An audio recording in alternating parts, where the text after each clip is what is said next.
우리 예수 그리스도께서 2000년 전에 이 땅에 오신 의미가 무엇이겠는가 하는 것입니다. 우리는 늘 해마다 치러지는 성탄의 기에서 그저 고요한 밤, 거룩한 밤, 그 찬양으로 부르면서 그 성탄절을 보내는 것으로 생각할 때가 있습니다. 그러나 12월 달에선 11월 달에는 추수감사절 이어서 성탄을 준비하는데 상당히 바쁘지요. 그러나 11월 달부터 다 준비를 하고 12월 달에 들어와서는 성탄 준비를 해 나가는, 그리고 성탄절을 맞이해서 하나님 앞에 예배를 드리는, 그야말로 준비하고자 하는 그런 마음의 자세가 필요하다는 것입니다. 그냥 후딱후딱 하는 것이 아니라 정말 이 땅에 오신 아기 된 예수 그리스도를 2000년 전에 목자들이나 또한 동방박사들이나 마리아나 요셉이나 또 이런 자들이 준비하고 기다렸고 또 맞이했던 모습 속에, 바쁜 이 세상 속에 세상으로 흘러가는 것이 아니라 구주 예수 그리스도를 영접함을 맞이할 수 있는 귀한 시간이, 준비가 필요하다는 사실을 우리가 인식을 해야 될 줄로 믿습니다.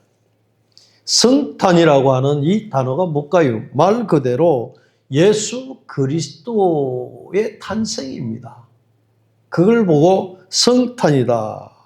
그래서 기독교에서 가장 중심부에 있는 우리 믿는 사람들의 신앙에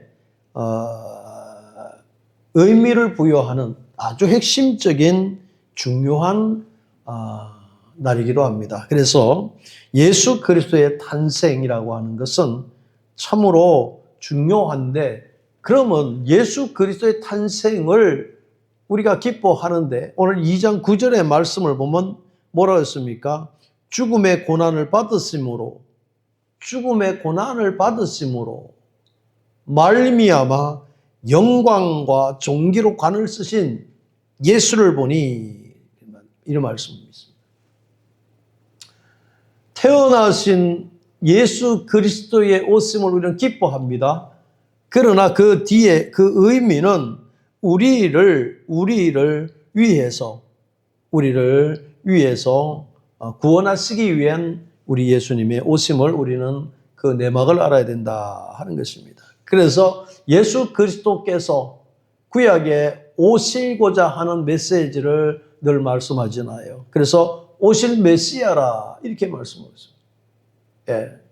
그러면 그 오실 메시아가 신약에 와서서 예수님이 아기 예수로 탄생하는 것을 압니다. 그것은 바로 우리를 구원하시고자 하는 출발점이다 라고 볼 수가 있습니다. 그 예수님은 어떤 분일까요? 그분은 바로 하나님이 사람이 되신 몸으로 오셨다는 것입니다. 한마디로 인간의 몸으로 이 땅에 오셨다는 것입니다. 그래서 요한복음 1장 14절에는 말씀이 육신이 되어 우리 가운데 거하신다 그랬습니다.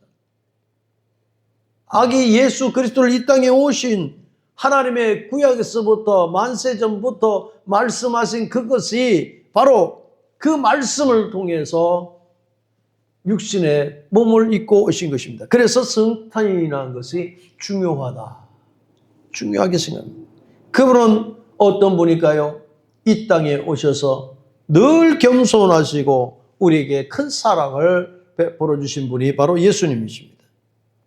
그래서 우리는 예수 그리스도를 닮아가려고 애를 써야 된다는 것입니다. 예수님은 하나님이 아들이시다라고 하는 그 생각만 하는 것이 아니라 예수 그리스도가 이 땅에 오셔서 우리에게 행하신 모든 발자취를 쫓아가는 그 삶이 그리스도를 닮아가는 삶이라는 것입니다.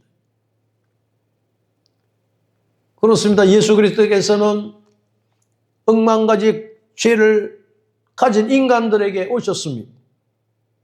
이 성탄이란 것은 죄와 사망, 이 권세 아래에 있는 모든 것을 깨뜨리기 위해서 저와 여러분의 모든 인류를 구원하시기 위해서 하나님의 계획하심이 있었기에 구약에서 오시고자 했던 예수가 바로 아기 예수로 탄생하셔서 이 땅에 오셨다는 사실입니다.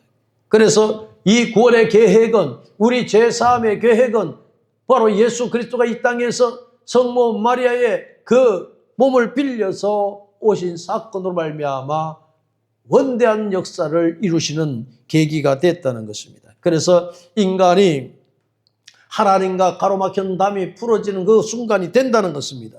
그 순간은 바로 무엇이었을까요?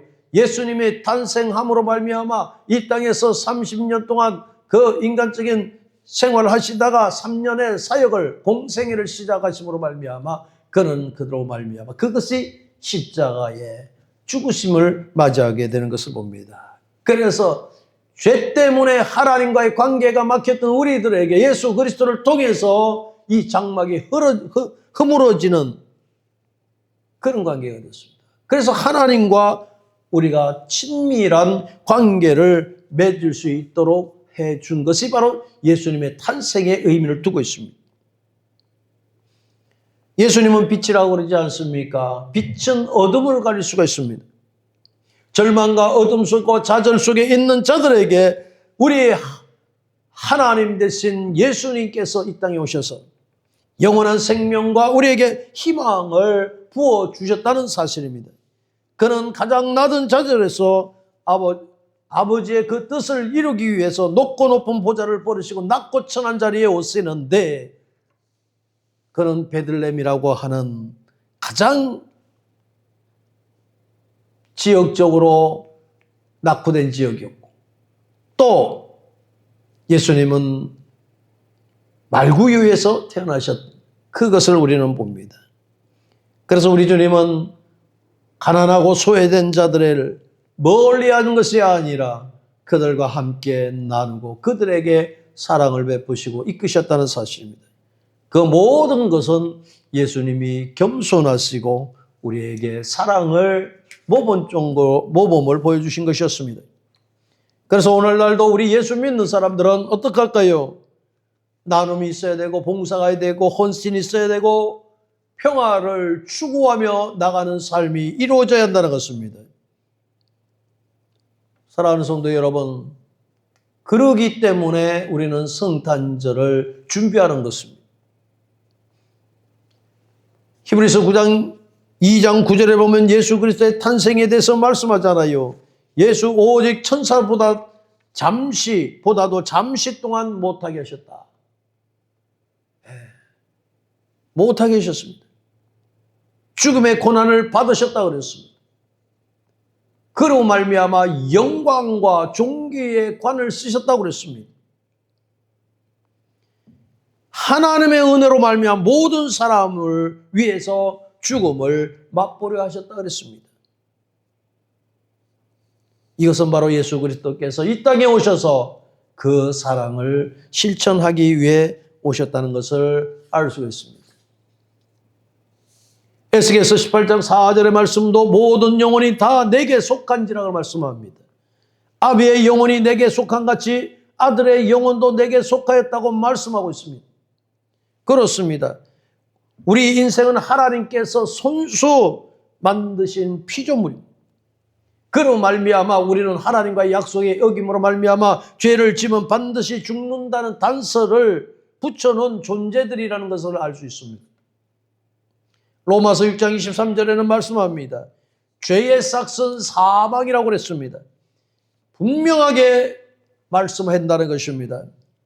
하나님의 공의는 아담 이후에 범죄한 인간들을 영원한 지옥불에 집어넣어서 멸하게 하시는 그 하나님의 벌이었습니다. 아니면 인간이 받아야 할 형벌을 누군가 받아줘야만 한다는 것입니다. 예수님께서 무조건 이 땅에 오셔서 형벌을 받기 위해서 오신 것이 아니라 먼저는 예언을 하셨습니다. 또 모형적으로는 죄를 사해 주시는 과정을 이스라엘 백성들을 선택해서 제사, 제도를 만드셨습니다. 그래서 짐승의 제물을 통해서 속죄되는 그 제물을 통하여 사함을 받으셨습니다. 이처럼 예수님의 죽음과 죄의 속죄 과정을 다 보여주시고 이제 실제로 하늘 보좌를 내버려 두시고 하나님이 사람의 몸을 가지고 이 땅에 오셨다는 사실입니다. 이 세상에 오시는 그 예수님의 그 탄생은 십자가에 못 박히심으로 말미암아 우리가 죽어야 할 그 죽음을 대신 하시기 위해서 오셨다는 사실입니다. 그런데 오늘 9절의 말씀을 보면 천사들보다 낮은 위치로 오셨다 하는 말씀이 있습니다. 아니 그렇게 하나님이 어떻게 천사들보다 낮게 오셨을까 이런 생각이 듭니다. 예수 그리스도의 본래 위치는 천사들보다 못한 것이 아니었습니다. 상대가 되지 않습니다. 월등한 위치에 계신다고 히브리서 1장 4절부터 8절에 말씀합니다. 왜 그러냐 하면 천사는 하나님의 창조물이기 때문에 그렇습니다. 예수 그리스도는 하나님의 아들로서 천사를 만드신 분입니다. 또 천사는 예수 그리스도께서 부리는 영에 지나지 않습니다. 심부름거립니다. 그럼에도 불구하고 예수님은 우리를 위하여 33년 동안 천사보다 낮은 위치에 오셨다는 것을 봅니다. 그것은 바로 무엇일까요? 우리를 위한 자기 희생이 담겨져 있는 과정이었다는 것입니다. 그래서 오직 우리가 천사들보다 잠시 동안 못하게 하심을 입은 자 그렇습니다. 낮은 자세로 오신 분, 천사들보다 낮은 위치에 오셨다. 그러면서 어떻게 해요? 죽음의 고난을 받으셨다 하는 것입니다. 그런데 천사들은 어떨까요? 천사들은 죽음이 있을까요? 천사들은 죽음이 없습니다. 예수님께서 십자가에 죽으실 때에 극심한 고통과 고뇌를 감당하셨습니다. 이런 고통을 왜 당했겠느냐? 고통의 목적이 무엇일까요? 모든 사람을 위하여 죽으심을 맛보려 하심이라고 오늘 말씀을 하고 있습니다. 모든 사람입니다. 몇몇 사람이 아니라 모든 사람이라고 했습니다. 모든 사람. 예. 죽음을 맛보셨다. 그 죽음을 맛보셨다 했을 때에 그 죽음을 맛보신 것은 십자가에서 죽으셨습니다. 십자가를 지시기 전부터 시작해서 많은 고통이 있었고 아픔이 있었고 그 죽으실 때마다 그 극심한 고통과 고뇌를 우리 주님이 다 감내를 하셨습니다. 예수 그리스도가 죄가 있어서 그 고통을 받으면서 돌아가셨을까요? 안 그렇습니다. 죄가 없음에도 불구하고 대속물이 되기 위해서 우리가 대신 받아야 할 것을 주님이 대신 받은 것이었습니다. 우리가 직접 받을 수밖에 없습니다. 죄의 사망이라고 했으면 싹슨 사망이라고 그랬지 않습니까? 그런데 주님은 대속물이 되시기 위해서 예수님께서 십자가를 지시기 전에 겟세마네 동산에서 기도하실 때 얼마나 기도를 하셨습니까? 땀방울이 핏방울이 되듯이 기도하셨습니다. 이렇게 십자가를 지시고 십자가상에서 돌아가시고 이 모든 것이 왜 일어났겠느냐 하는 것입니다. 우리 주님이 왜 친히 그렇게 해야만 되었냐 하는 것입니다. 사랑하는 성도 여러분, 우리 하나님이 이 과정을 예수 그리스도를 통해서 이루신 이 과정을 무엇 때문에 그렇게 하셨겠느냐 하는 거예요.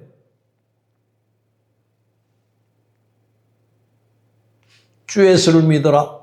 그리하면 너와 내 집이 구원을 얻으리라.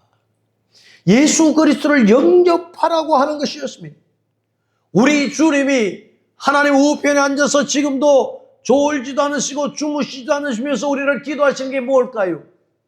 하나님의 자녀들이 하나님 앞으로 돌아오는 것이었습니다. 예수 그리스도를 영접하라는 뜻입니다. 그래서 우리 주님은 그렇게 오늘 히브리서 2장 9절 말씀처럼 죽음을 맛보려 하심이니라. 모든 사람을 위하여 죽음을 맛보려 하심이라. 하나님의 원대한 그 계획을 이루시고 계셨다는 것을 본다는 것. 그렇기 때문에 이 세상에 오셨다. 그 이 말씀을 또 보면 하나님의 은혜로 말미암아 그랬습니다. 하나님의 은혜로 말미암아 모든 사람을 위해서 전혀 구원받을 수 없는 우리에게 아무런 대가도 없이 우리 하나님은 우리에게 은혜를 내려주셨다는 것입니다. 구원이라는 것은 무엇일까요?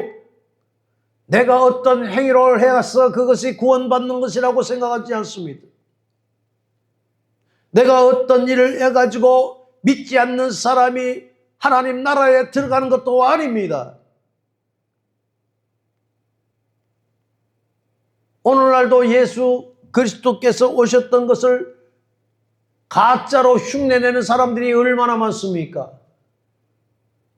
그래놓고 자기로 말미암아 구원받는다고 사기들을 치고 있습니다. 그런데 정신없이 거기에 매달려 살고 있습니다. 쫓아가고 있습니다. 분별력 없이 쫓아갑니다.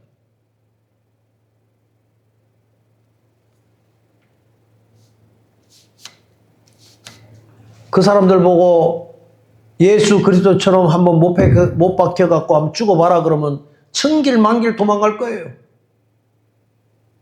그런데 뿌듯하게 저그들이 하나님의 아들이라고 자꾸 자부하면서 살아가는 종자들이 많습니다. 그런데도 우리 크리스찬들이 글로 많이 휩쓸려 가고 있대요. 예수 그리스도께서 하나님의 은혜로 말미암아 왜 죽으셨겠느냐? 대가 없이 주시는 하나님의 은혜는 우리를 구원하시기 위한 방법인데 하나님의 주권적인 뜻이 있었고 하나님의 사랑이 깃들어 있다는 사실입니다. 로마서 5장 8절에는 이런 말씀합니다.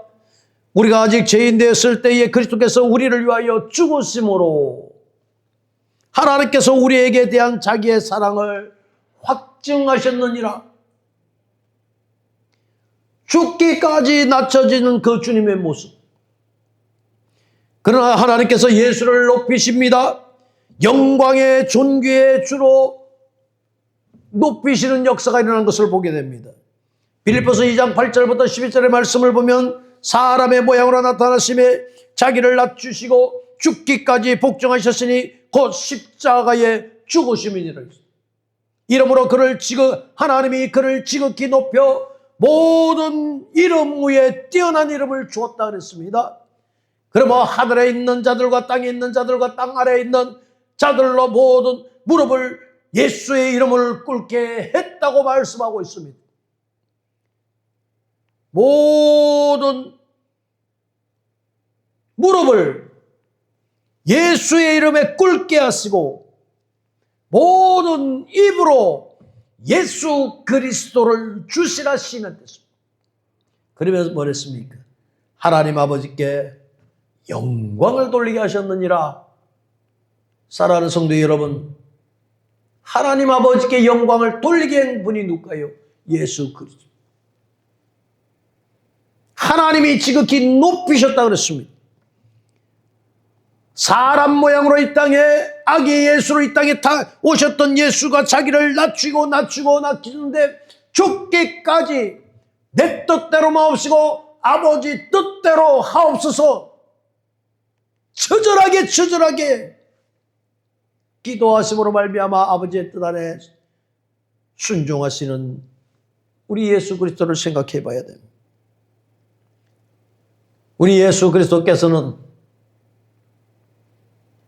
우리가 영벌을 받아서 지옥 구덩이에 들어갈 수밖에 없는 우리들을 이미 하셨습니다. 불쌍히 여기시고 긍휼히 여겨주셔서 예수 그리스도를 통하지 아니하고서는 구원받을 길이 없다는 것을 아셨기에 이렇게 성탄의 날에 오셨다는 사실입니다. 사도행전 4장 12절에 말씀하지 않습니까? 다른 이로는 구원받을 수가 없다. 천하의 인간의 구원받을 만한 이름은 우리에게 주신 이름이 없다고 말씀하고 있지 않습니까? 하나님 앞에 범죄한 우리들은 하나님 앞에 나가는 길이 막혀 있다고 말씀하셨습니다. 그래서 죄 있는 사람들은 하나님 앞에 바로 나갈 수가 없습니다. 해결받지 않고서는 나갈 수가 없습니다.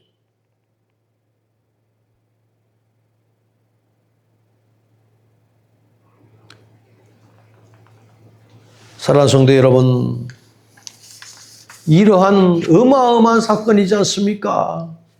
이걸 누가 해결해 주겠어요? 누가 이걸 감당하시겠어요?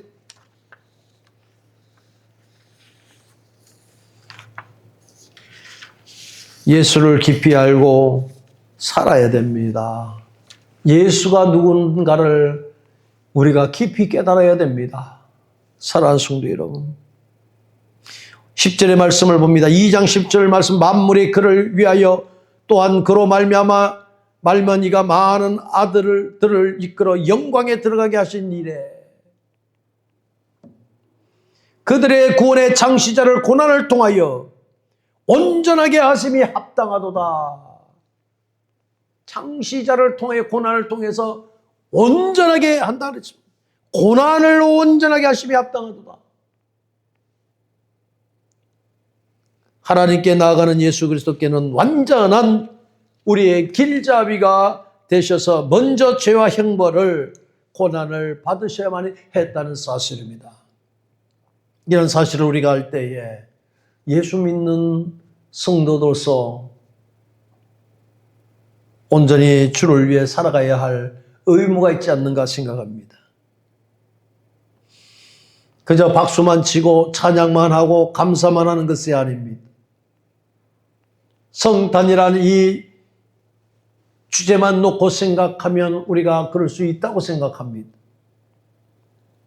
그분이 이 땅에 성탄의 아기 예수로 오신 목적이 무엇인가를 우리가 깊이 생각한다면 달라질 것입니다. 10월절에 말씀합니다. 거룩하게 하시는 이와 거룩하게 함을 입은 자들이 다 한 근원에서 난 자라 그랬습니다. 그러면서 뭐라 합니까? 그러므로 형제라 부르시기를 부끄러워하지 아니하고 이르시되 내가 주의 이름을 내 형제에게 서로 선포하고 내가 주를 교회 중에 찬송하리니.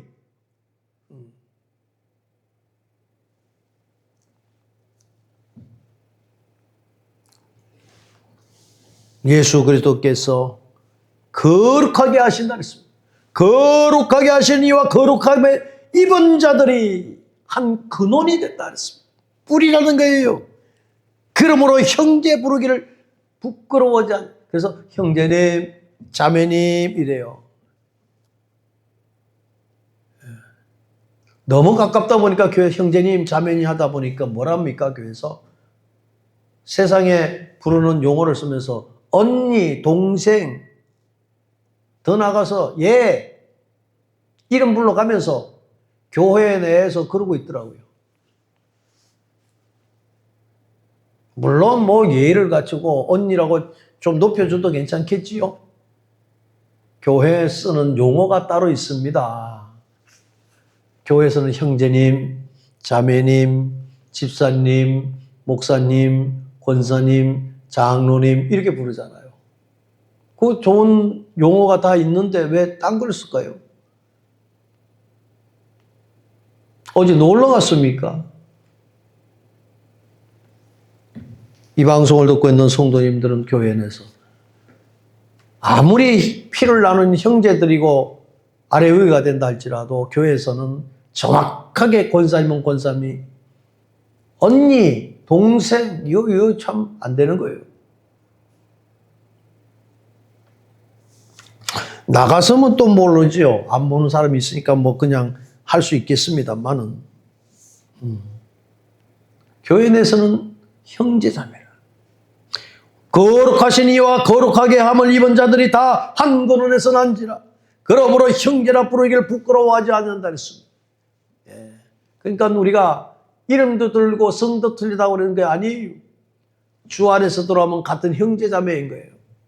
그래서 자매님, 형제님 이렇게 부릅니다. 그래서 11절의 말씀은 귀한 거예요. 거룩하게 하시는 자와 하게 하시는 자와 거룩함을 입은 자들이라.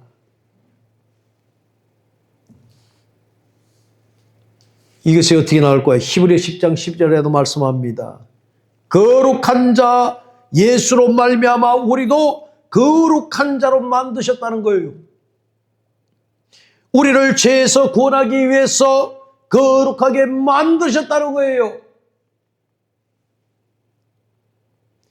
그래서 우리가 히브리서 10장 말씀대로 우리가 믿음으로 말미암아 죄 사함을 받았다, 거룩하게 되었다고 하지만 실제로는 우리 속에는 뭐가 남았습니까? 죄가 여전히 존재하고 있습니다. 자범죄들이 여전히 존재하고 있습니다. 그래서 우리는 오늘 여기에 거룩한 의인이라는 신분에 합당하게 우리는 예수 그리스도를 닮기 위해서 노력을 해야 된다는 것입니다. 이 노력을 하지 아니하면 인간적인 냄새가 풀풀 납니다.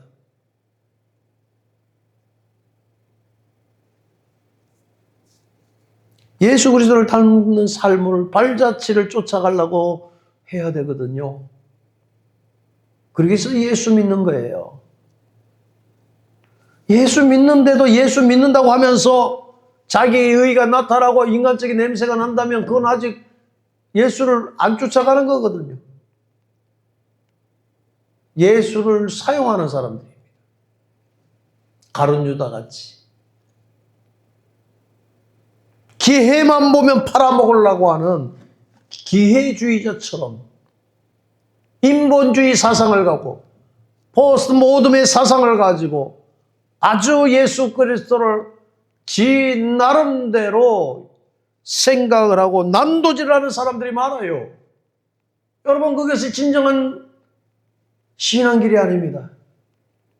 우리 예수 그리스도를 닮아가야 하고 우리 주님께서 말씀하신 대로 내가 길이요 진리요 생명이라고 말씀하지 않습니까?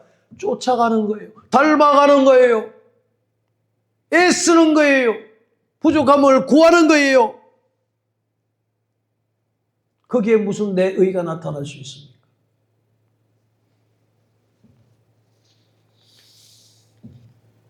성탄절 기쁘다 구주 오셨네 박수치고 찬양하는 것만이 아니라 오신 예수를 우리가 깊이 생각을 해야 됩니다.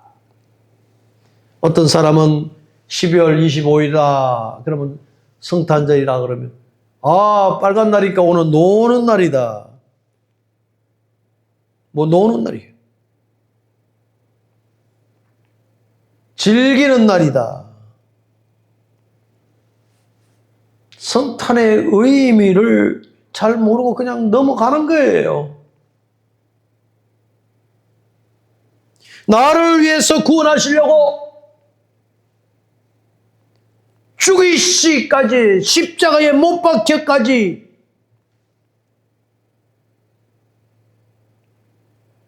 그 깊은 뜻을 가지고 그걸 우리가 하셔야 된다는 거예요. 이 배후에는 어떤 역사가 일어나냐 하면 오늘 14절과 15절을 보면 악한 사탄을 정복하시기 위해서 오셨다 그랬습니다. 사단들은 죽음을 통해서 죽음의 세력을 잡은 자 곧 마귀를 멸하려고 오셨다 그랬습니다. 육에 속한 우리들을, 육의 기준으로 살아가고 있는 우리들을 구원해 주시기 위해서 오셨다 그랬습니다. 마귀가 좋아하는 길로 쫓아간다면 주님의 길을 따라갈 수가 없습니다. 우리는 분별의 영을 가져야 합니다. 이것이 선한 길이고 이게 악한 길이라는 걸 여러분 생각을 해보고 분별해야 됩니다. 예수 믿는데 수단이 왜 필요합니까? 예수 믿는데 편법이 왜 필요합니까? 악한 사단은 교활하게 그걸 잘 그 사람 심리를 통해서 이용하고 있습니다. 오직하면 바울은 뭐랍니까? 날마다 나를 쳐서 복종시킨다.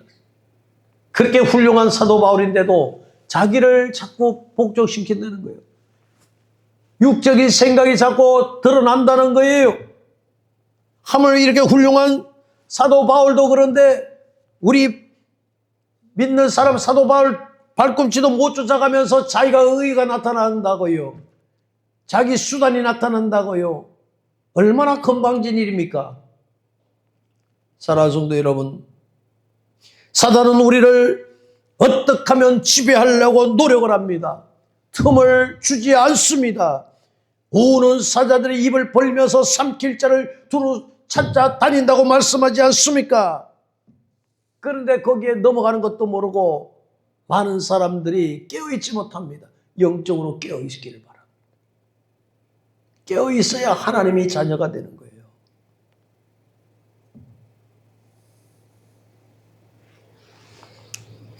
하나님의 보호하심으로 있었던 이스라엘 백성들을 저주를 할 수 없었습니다. 그럴 때에 발람이라는 이 선지자가 꾀를 냈습니다. 이스라엘 백성들이 지나가는 그 길에 고기 까마를 걸어놓고 여자들을 시키고 이스라엘 젊은이들을 유혹하고 죄를 짓게 만들어 버리는 거예요. 이것이 악한 사탄의 교활한 방법입니다. 죄를 지은 인간이 멸망합니다. 자기가 짓는 것도 모자라서 남까지 짓게 만든다는 겁니다. 얼마나 더러운 짓입니까? 얼마나 교활한 일입니까? 이것 때문에 이스라엘 젊은 장정들이 이 유혹에 빠졌을 때에 24,000명이 죽었다 그랬습니다. 오늘날 저 사탄들은 우리의 영을 죽이려고 수단과 방법을 가리지 않고 있다는 것입니다. 죄라는 미끼를 사용하고 있습니다. 로마서 6장 23절 하반에는 죄의 삭선 사망이라 그러는데 무섭지 않습니까?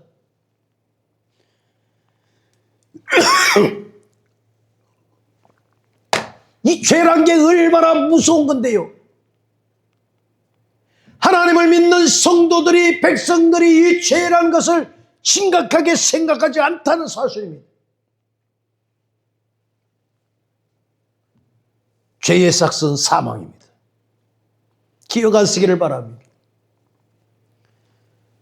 마귀는 우리 일생토록 하나님을 알지 못하게 하려고, 하나님을 비껴가려고 하고 죄를 지으면서 살도록 노력을 하고 있습니다.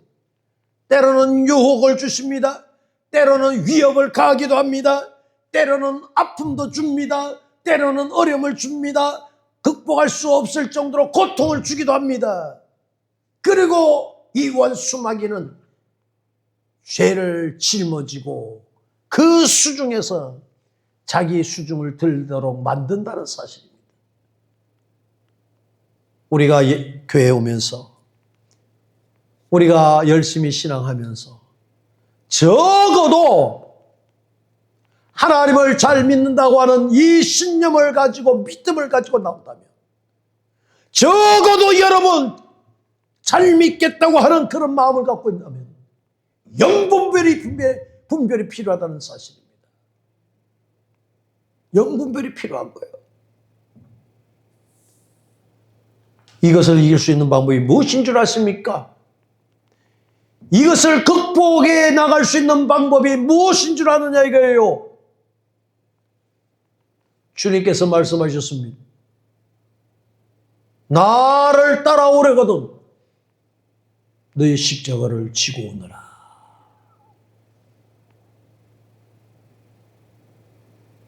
십자가 지고 쫓아갑시다. 이 성탄절이라는 것은 사망 권세를 깨뜨리기 위해서, 마귀가 가지고 있는 사악함을 깨뜨리기 위해서 예수님이 육신을 가지고 이 땅에 오셨다는 사실을 잊어먹지 마시기를 바라요. 그래서 우리가 믿음이 강하면 강할수록 예수 이름으로 명할 때에, 예수 이름을 명할 때에 악한 원수 마귀는 벌벌 떨 수밖에 없고 도망칠 수밖에 없다는 사실입니다.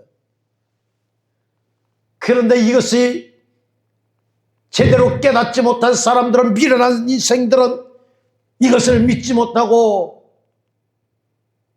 살아가는 인생들이 많이 있습니다.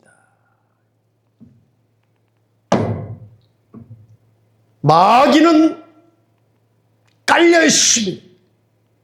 영물이기 때문에 깔려 있습니다. 이 세상 전면에 내놓은 것이 뭘까요? 무당입니다. 점쟁입니다. 그들은 예수가 있으면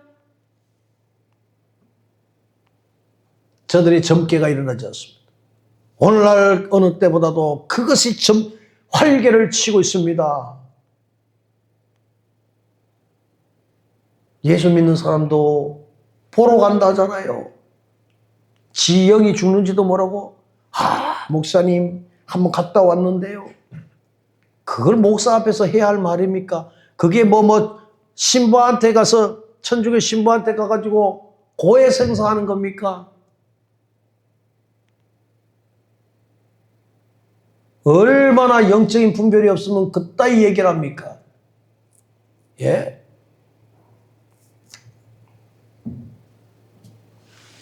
이단 집회에 왔다 갔다 해놓고도 뻔뻔스럽게 오는 사람도 있습니다. 사랑하는 성도 여러분, 정신 차리시기를 바랍니다.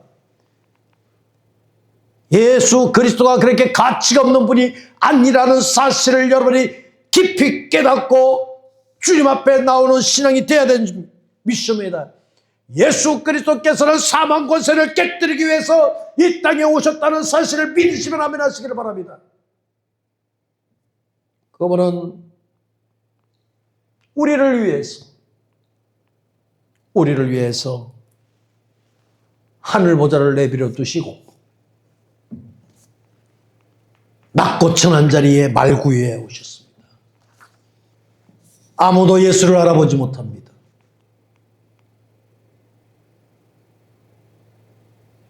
구세주가 오시기를 소망했던 저들까지도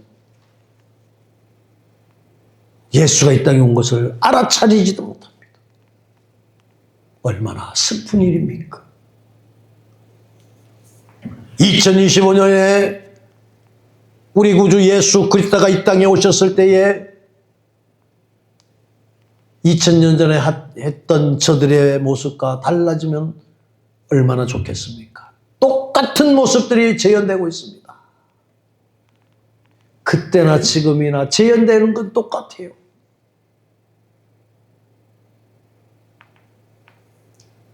적어도 우리 예수 그리스도를 믿는 성도라면 성탄이라고 하는 것에 깊이 생각을 해볼 수 있는 마음이 있어야 될 줄로 믿습니다.